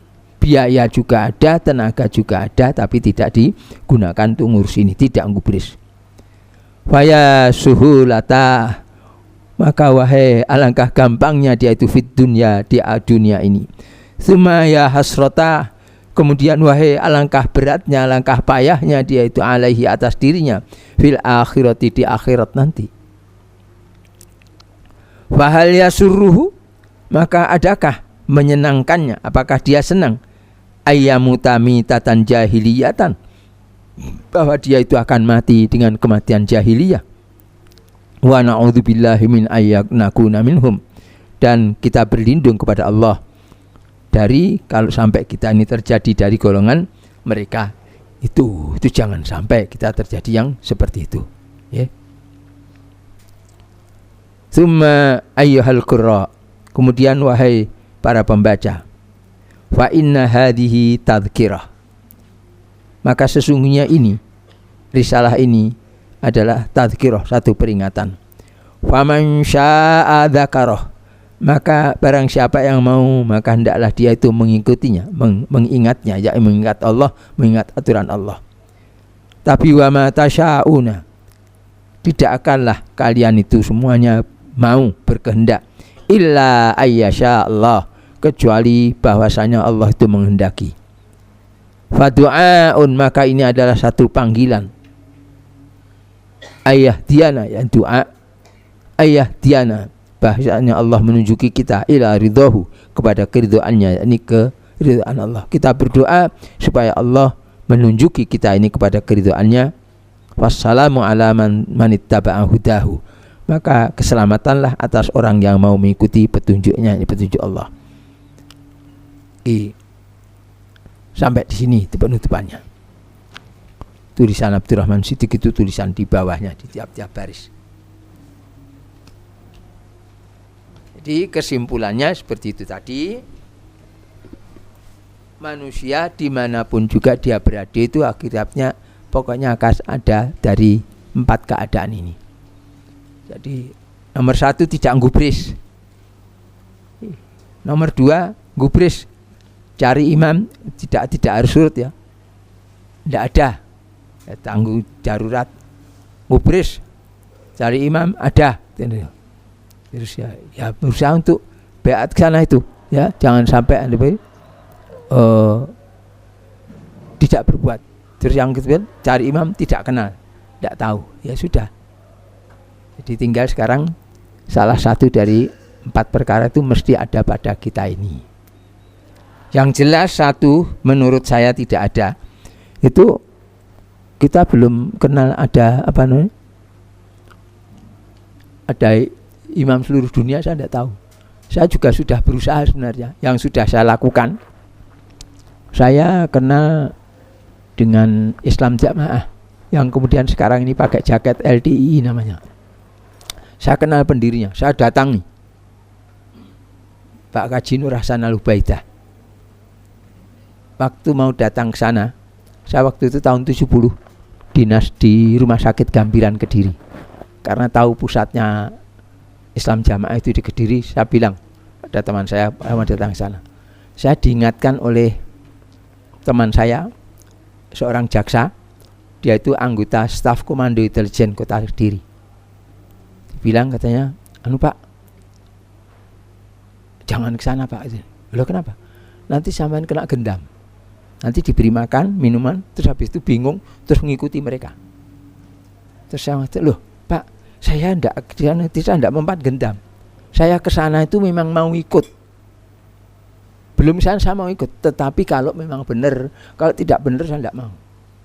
Jadi, kalau katut enggak saya, tapi saya mau ikut. Kalau saya ke sana itu tujuan saya mau ikut kalau memang benar, kalau tidak enggak. Ya. Ringkasnya saya cari jalan, akhirnya ketemu, ternyata rumah beliau bukan di Kediri, tapi di Kertosono. Numpak oplet kalau sekarang apa namanya, mobil-mobilan gitu. Angkot gitu kan ya. Waktu itu angkol yang banyak ke amananya ke Kertosono. Itu jaraknya sekitar 30-an kilo sana. Terus sampai sana habis isya, terus sholat isya, dan seperti yang diceritakan itu dikasih makan keseingat saya itu makan nasi soto sama teh manis. Makan sudah selesai itu habis sholat isya, kenalan, terus tukar pikiran, mulai habis isya itu sampai adzan malam sekitar jam 2:30 atau jam 3 gitu, lupa saya jamnya sekali. Kemudian beberapa minggu kemudian, saya lupa persisnya jaraknya, kedua kalinya sudah melanjutkan dialog lagi 2 kali itu. Terus saya tidak jadi ikut karena ada masalah buat saya. Apa itu? Beliau orangnya baik, akhlaknya baik, sebagainya. Salah satu bukti kebaikannya, saya waktu itu berumur 23 tahun. Anak remaja, 23 tahun. Yes. Tapi ya sudah ya sudah mulai rodok-rodok ngaji. Baca kitab-kitab terjemahan Sahih Bukhari, Sahih Muslim, Ihya Ulumuddin, saya makan itu semua. Ya, karena aktif di organisasi waktu itu. Dikenal juga teman organisasi di Kota Kediri Oh iya kono cak gini. Ya sebab apa-apa. Tak merorono ngono. Cak ini bekmono bener di sana. Terus dalam din, dalam masalah-masalah yang kami bicarakan cukup menguasai menurut saya. Walaupun tidak seperti kiai-kiai lain yang saya lihat mengajarkan Quran hadis tidak begitu, tapi cukup menguasai, bukan orang bodoh. Cuma kalau soal masalah sia-sia, masalah politik sama sekali tidak bisa diharapkan. Nah, orang-orang maaf seperti beliau ini, orang-orang yang bisa dipermainkan oleh kalangan politikus itu. Nah, saya alhamdulillah aktif di organisasi, tahu masalah politik, sehingga bukan membanggakan diri, tidak saya diselamatkan oleh Allah, dengan begitu tidak bisa dikendalikan. Sehingga di sini saya walaupun dikenal dengan Pak Mudrik, kenal dengan saya tidak terbawa kepada organisasi, tidak musuhi. Kenal juga dengan aktivis di PBB, kan ada itu Pak Amak juga di FIS. Sekarang dia kalau Jumat ngaji ke sini juga. Terus calon Februari di mana Pasar Kliwon ya, Awut ya, kenal dia. Beberapa kali juga datang ke sini akhirnya. Tidak saja. Mana saya ngomong mereka juga partai kabeh iku iki bosok kabeh. Termasuk partaimu itu loh. Bosok. Semua caleg-caleg pada sini saya omong gitu juga semuanya. Cuma di dalam sekian banyak orang itu masih banyak orang-orang yang bisa saya percaya. Tapi partainya tidak sama sekali. Sebenarnya yang baru meninggal kemarin ya, Pak Kuatle ya. Menurut saya termasuk orang yang bisa saya percaya. Masya Allah umurnya terbatas sampai sekian tadi. Tapi saya juga ngomong, kalau partaimu ini juga bosok pada partai ini liane ku mau. Dan saya sudah siap, kondora bosok tak tutune, termasuk ketua-ketuane kui, gitu loh.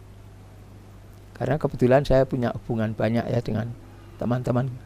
Saya aktif selama Husni Tamrin sudah meninggal ya, dulu di PII, demikian juga Ustadz Husain Umar. Husain Umar namanya Husain Umar Sastra Negara dulu, berasal dari Medan, dulu di Dewan Dakwah. Hubungan akhir sangat baik, padahal dulu waktu di PII musuh saya, musuhan waktu zaman jahiliyah. Ya itu macam begitu ya, banyak kenal di sana. Ya kembali, jadi Pak Sahab itu berpuak-puak bertanya sama mereka itu bosok tidak iso. Nah sekarang tinggal maunya seperti apa? Kenal kepada pendirinya Islam Jamaah, saya tidak iksan karena tiada kelemahannya. Demikian juga yang waktu itu kalau tidak salah Islam Jamaah Pak Kiai Haji Nur Hasan pernah baiat kepada Jamaatul Muslimin _ Hizbullah. Itu pendirinya bekas residen Pekalongan. Itu Wali Al-Fatah namanya. Wali Al-Fatah itu yang dikenal baik oleh almarhum Kiai Sok Tabrur. Kiai Sok Tabrur itu saya kenal sekitar tahun 73 atau 74 kalau tidak salah. Mendengar ada mubaligh, suka keliling sana dakwah, nggawa koper loro kebak wati itu batik. Datang ke toko-toko dititipkan, nginep semalam 2 malam, terus sudah didatangi, enggak sudah laku diminta duitnya, enggak laku diambil tasnya. Keliling dari Pekalongan ke Semarang, Solo, Jogja, kemudian ke mana? Madiun, kemudian ke Malang, Kediri, keliling, Masya Allah orang itu. Ketemu di Surabaya waktu itu. Terus ketemu kan beliau nginep di satu losmen kecil tapi bersih, maksudnya bersih, tidak ada pelacuran. Dia, oh kalau gitu kenapa tidak kita ajak nginep di tempat kami. Kami itu saya bersaudara, yang namanya bersaudara itu 7 orang, tidak ada hubungan kerabat apa-apa, tapi seperti saudara sendiri. Sampai Kiai Suud gumun, kok enek uang iso ngono. Saya ini termasuk salah satu isinya. Konangan di satu ini Abah Parto almarhum, Mas Sumadi, Mas Dono, Iski, sama satunya apa? Kok lali? Dono, Samidi. Ya, Samidi. 7 orang ini. Dakwah buka di Plumbang sana. Jadi waktu ini yang nikah pertama kali ini loh. Padahal umurnya paling muda ini. Walaupun sudah tua juga, tapi dengan saya tuaan saya. Tuh, nikahnya pertama kali. Tuh. Kita tinggal satu rumah. Yang bagian masak pada waktu itu istrinya ini. Ini wong pirang-pirang wong 5 ini urunan gomangan itu sini. Yang masak situ. Tinggal itu terus itu Pak Kiai Suud kita minta datang nginep di tempat kami saja. Ada musola tidur. Itu kenalnya dulu gitu itu. Terus ya. Terus singkatnya saja, Jamaatul Muslimin garis miring Hizbullah itu kemudian pecah. Ada pecahnya namanya Jamaatal Muslimin. Itu Ustadz Yusuf Rahmat di Majalaya.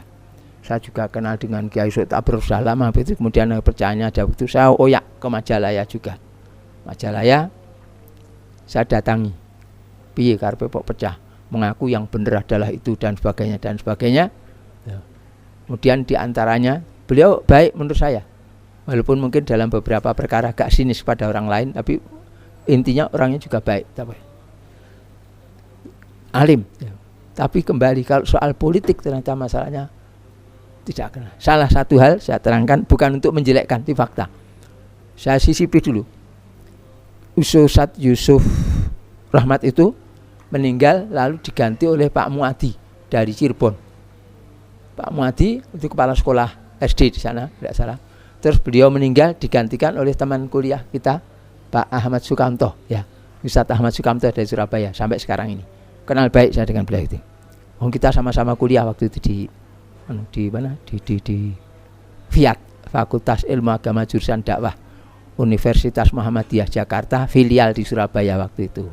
Gedungnya di Kapasan itu. Bersama ini juga saya kenalnya karena kuliah di sana. Ceritanya begitu itu. Jadi waktu sana ini kelemahannya karena tidak ngerti politik. Loh, kami ini yang sah, Ustaz. Satu-satunya yang sah dari jamaah yang di Indonesia ini karena kami terdaftar di Direktorat Pakem Kejaksaan Agung. Saya katakan, Ustaz, terbalik, Ustaz. Dengan Ustaz terdaftar di sana, Ustaz tahu Pakem itu apa? Daripada salah terus saya Pakem itu, Ustaz, kependekan dari P itu pengawas, A itu aliran, ke itu kepercayaan, dalam M-nya masyarakat. Jadi pengawas, aliran, kepercayaan dalam masyarakat. Jadi ustadz dan murid-murid ini dianggap sebagai aliran kepercayaan, bukan orang menjalankan din. Loh kok malah bangga ustadz terbalik itu. Kalau menurut saya itu diturunkan derajatnya. Ngundak kita, ya sudah. Artinya saya tahu, wah sudah sampai sekian saja. Saya tidak kok menjelek kampanye, jangan itu, enggak. Bukan urusan saya, tapi yang jelas saya bukan itu. Ya prinsipnya 1, 2, 3 itu sudah, apalagi yang lain-lainnya. Demikian juga dengan saudara kita meloncat dulu ya. Yang sekarang di penjara, kasihan tuh. Ustadz Abdul Qadir Baraja. Ustadz Abdul Qadir Baraja pejuang, Masya Allah. Dulu dekat juga dengan Ustadz Abu Bakar Basir ya. Juga dekat dengan itu. Terus masuk dulu pernah masuk penjara juga berapa tahun saya lupa karena kasus Borobudur. Beliau mendeklarasikan Khalifatul Muslimin.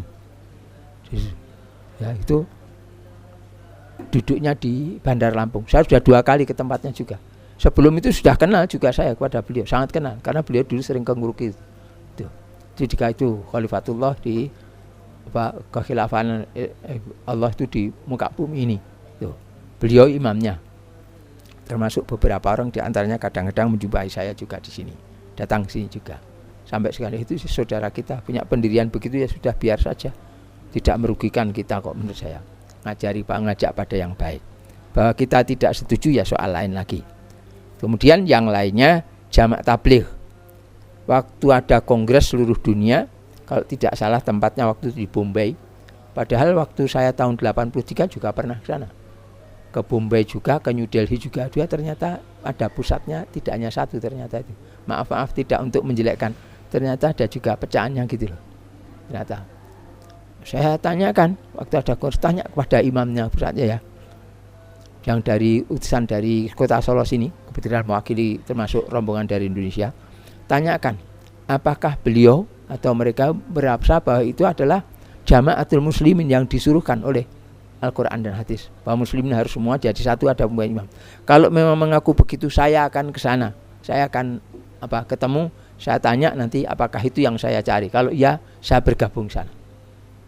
Pulang ke sini menjawab, enggak Ustaz.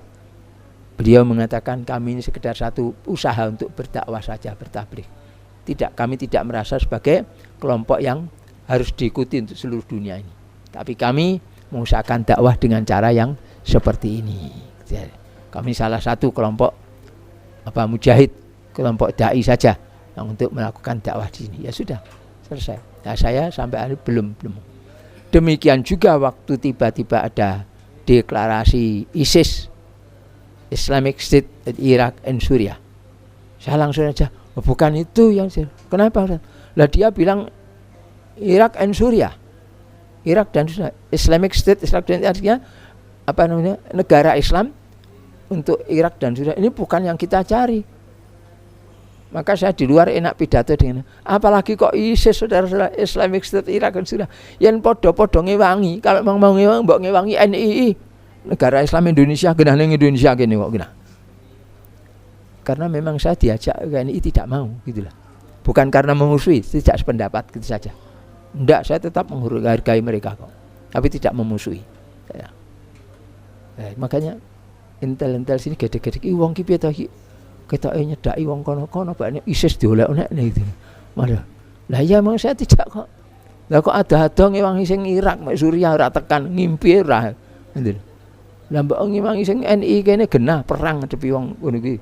Mati mlebu janah ngene pantenan gitu loh. Dudu kok bukan itu kok masalahnya gitu loh. Ya. Itu sejauh yang sudah saya lakukan. Tapi kemudian Ustadz ini katanya membaiat orang-orang untuk jadi pengikutnya. Bukan. Saya bukan berbaiat menjadi pengikut saya, enggak. Tapi kita sepakat bahwa kita sesudah ada kelompok-kelompok yang banyak ini, orang-orang yang berpandangan seperti itu berjamaah secara darurat sambil menunggu datangnya Imam A'zam itu tadi. Tidak tahu imamnya itu datangnya karena kita tiba-tiba mak telebuk muncul kok wit pelem anjlok terus dadi ngono apa piye, apa dari dalam tanah muncul, saya tidak tahu. Tapi yang jelas mungkin diusahakan juga oleh muslimin. Tapi yang jelas kita belum tahu. Sehingga saya mengatakan, ya ini sementara ini kita lakukan. Karena 4 perkara tadi nomor 1 nemu tidak mau baiat berarti dia terlaknat. Ya. Kemudian yang kedua memang tidak nemu kok, tidak nemu ya sudah. Dan tidak ikut mana-mana. Yang nomor 3 tidak nemu lalu tidak mengikuti semua firqah yang ada itu, gitu ya. Kemudian yang lainnya lagi sudah pisah. Waktu melihat yang pisah ini banyak, wong pirang-pirang kok uzlah kok wong pirang-pirang ewu ki piye to? Padahal yang namanya fa'tazil tilkal firqa kulliha ya pisah, hidup di pinggir gunung, nandur dewe, apa-apa mangan dewe kono ndak hubungan dengan manusia. Hidupnya sendiri kurang lebih seperti Abu Dzar Al-Ghifari di padang pasir pada Abu Dzar Al-Ghifari. Kita tidak mungkin melakukan begitu. Tidak tahan kita. Apa iso ngono? Kalau itizal fa'tazil tilkal firqa kulliha ya mestine ora nikah no. Lah nikah nek tambahan wong kudu sasi dadi amir. Itu kan masalahnya begitu. Ya jadi ndak ya tetap bisa i'tizal saja tapi tetap bergaul dengan yang lain ya monggo. Kalau tahu istilah uzlah itu ya menyipi, menyendiri. Tidak gabung hidup dengan bermasyarakat begini ini. Bedanya antara mereka yang berpendapat seperti itu yang dengan saya yang saya katakan kalau namanya uzlah ya namanya menyendiri di tempat ramai tetap nyambung baliknya, tidak menyendiri itu ya. Ya namanya mengelompok juga, berbaur juga. Itu yang perlu diperhatikan. Jadi saya khawatir waktu saya sudah habis karena 14.43 pun kelewatan 13 menit. Sudah hampir hampir asar ini ya. Mungkin sekitar 15 menit lagi asar. Jadi saya diberi waktu sampai sholat asar atau minta waktu, saya lupa saya minta apa diberi, lupa saya itu karena sore nanti di sini pakai untuk kursus juga ya. Jadi ini yang bisa saya sampaikan untuk saat ini. Jadi sudah saya bacakan sebagian depannya. Tujuannya adalah begini ini. Nanti bukan harus kemudian tujuannya aja bergabung berbaiat pada Ustadz sama. Saya tidak pernah begitu. Tidak pernah mengundang orang berbaitlah kepada saya. Sebab apa? Aku kitu wong legan golek momongan. Mimpin orang itu berat. Karena nanti juga di hadisnya ada kata, orang kepengen jadi pemimpin itu seneng waktu itu, tapi nanti di akhirat jadi penyesalan itu, karena tanggung jawabnya sangat berat. Tapi sesudah saya menyampaikan hadis-hadis seperti ini, kemudian ada yang sepakat mau menjalankan bareng-bareng seperti itu, ya monggo. Tapi dengan catatan saya katakan ini kerjasama loh. Kalau aku tak kon ngurusi jadi amir tidak sanggup. Tuh, bukan pekerjaan saya itu. Tapi saya mengajarkan ini iya. Jalan keluar darurat saja iya. Tapi kalau untuk yang itu saya tidak punya hak. Untuk seluruh dunia saya tidak punya hak. Tapi bahwa kalau ada yang seluruh dunia ada begitu itu, saya harus datang. Oh iya, saya akan mengusahakan hal seperti itu. Dan untuk ini apa yang bisa dilakukan dengan sekuat kemampuan kita masing-masing. Saya kira sekian. Sebelum bubaran barangkali ada yang akan ditanyakan, ada yang kurang jelas. Kalau ada silakan. Silakan. Pada prakteknya di tengah-tengah kita ada yang melihat ada kelompok-kelompok seperti yang disebutkan tadi, sehingga mempunyai sikap bergabung kepada semuanya, dalam arti ya, kumpul dengan mereka, ngadu dengan mereka, semuanya itu, tetapi tidak kepada satu, hanya menyambung hubungan saja, mengambil manfaatnya saja, dan tidak ada sebagaimana disebutkan macam bagaimana. Itu bagaimana? Lah itu artinya dia bergabung apa tidak? Semuanya digabungi. Tidak bisa toh. Anda jadi orang LDII, misalnya ngaji ke sini boleh? Tidak boleh. Ya, saya tahu ponakan saya ada yang ikut itu kok. Muridnya, anaknya guru saya sekarang yang di Surabaya, tetap saya hargai. Itu ikut sana kok. Secara pribadi mereka sudah hubungan dengan saya baik, karena saya mencintai bapaknya, menghormati bapaknya. Saya merasa utang budi. Bapaknya mengajarkan Al-Quran dan hadis kepada saya, terutama hadis-hadisnya. Quran dapat dari orang lain, hadis beliau yang banyak ngajari saya, juga gurunya. Saya ngurusi, saya hormati, saya hargai. Ikut LDI, ada yang ikut LDI, ya tidak saya maki-maki. Tidak kesini, tidak. Walaupun ada keluarga, kamu tidak mau ngaji LDI, tidak apa-apa, ngaji tempatnya Pak Mudakir sana, ngomong begitu. Karena kalau ngaji sana tidak boleh kesini. Jadi ngikut itu mung dheweke karpe niate, tapi tidak ada sekali. Itu macam gitu. Itu saja kok. Sama ikut MTA. MTA saya kenal pendirinya. Yang kelompok begitu saya kenal orang poe sing tak parani iki. Almarhum Sadullah Tufel kenal baik. Waktu itu ada muridnya keluarganya pada pindah sini. Mau ngaji sini. Pamit pada Sadullah Tufel. Boleh? Oh, tidak apa-apa, itu baik. Yang penggantinya berwafat juga Ustaz Ahmad Sukino. Ustaz Dahlan juga ngaji ke sini. Wakil beliau. Pamit juga tuh. Golek apa toh? Patus keterangan sing mriki mboten nonton. Wis ora apa-apa golek kono. Boleh.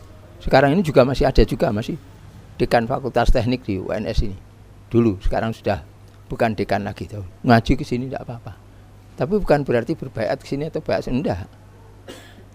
Tidak ada, itu gabung sana, gabung sini. Ya ngakunya saja ya. Jadi gabung sana, gabung sini termasuk gabung NKRI berarti. Yang harganya sudah mati itu tah. Itu kan gitu. Ya terserah orangnya. Saya mau bilang apa? Kalau saya kan tidak. Kamu sendiri-sendiri itu saya tidak setuju kok. Saya yang mau ya berbaiat, tidak harus baiat pada saya. Enggak. Kepada siapa saja, tapi dalam keadaan darurat Anda harus punya imam. Gitu. Kalau tidak punya imam menurut saya salah. Dari hadis-hadis yang ada itu. Bukan imamnya saya, tidak berani saya mengatakan begitu. Tidak ada seorang pun seingat saya itu, dan saya yakin tidak pernah baiatlah kepada saya, tidak ada. Tidak ada ceritanya. Di ahad ketiga ada pertemuan di Pelumpang, ahad keempat ada pertemuan di sini khusus mereka sudah bergabung dengan saya. Ya. Tapi saya tidak pernah nyuruhkan kita ini yang paling baik, mereka itu jelek. Enggak. Kita berharap kita paling baik. Ya. Merasa paling baik tidak. Jadi saya begitu juga, enggak. Jadi kalau saya tidak Saudara-saudara saya juga mengatakan itu atas itikal firqah, ya kita meninggalkan semuanya. Tapi kalau sudah banyak, ya tidak apa-apa, tetap meninggalkan semuanya. Belum ada imam, ya wes kowe ngono, aku ora ngono, gitu saja. Kok saya musuhin? Enggak. Saya menghargai. Juga begitu kelompoknya LDI, mereka sikapnya bagaimana juga saya tidak memusuhi, tidak apa-apa. Cukup? Ada lagi yang lainnya? Silakan.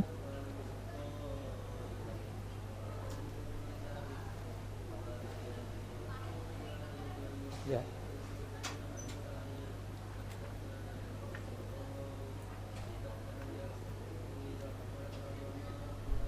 Kalau kullu hizbin bima ladaihim farihun itu apakah termasuk NU Muhammadiyah, termasuk ini?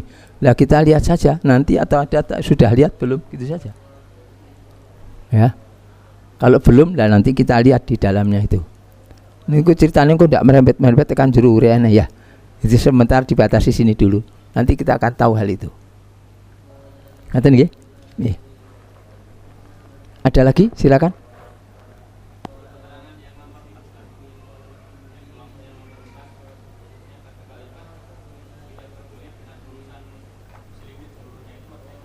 Ya tidak ngurusi apa-apa, uripi awake dhewe.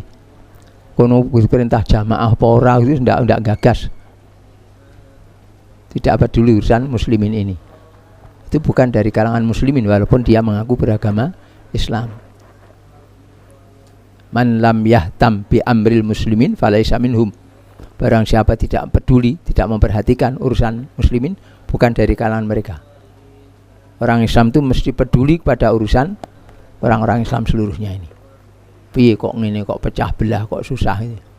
Itu sebabnya sudah berjalan kira-kira 2 tahun ini, itu saya dengan beberapa orang, termasuk dengan Ustadz Rahmat yang tidak bergabung di sini, dengan Habib Sehan dari Jakarta juga, keliling ke kiai-kiai di Jawa Barat, Jawa Tengah, Jawa Timur sampai Madura, yang sudah kami datangi lebih dari 80 orang kiai selama kurang lebih 2 tahun ini datang kita untuk menggalang ukhuwah, karena kita dapati ya di medsos juga banyak itu kiai sama kiai diadu, ya Syafi'i sama Wahabi diadu, itu lagi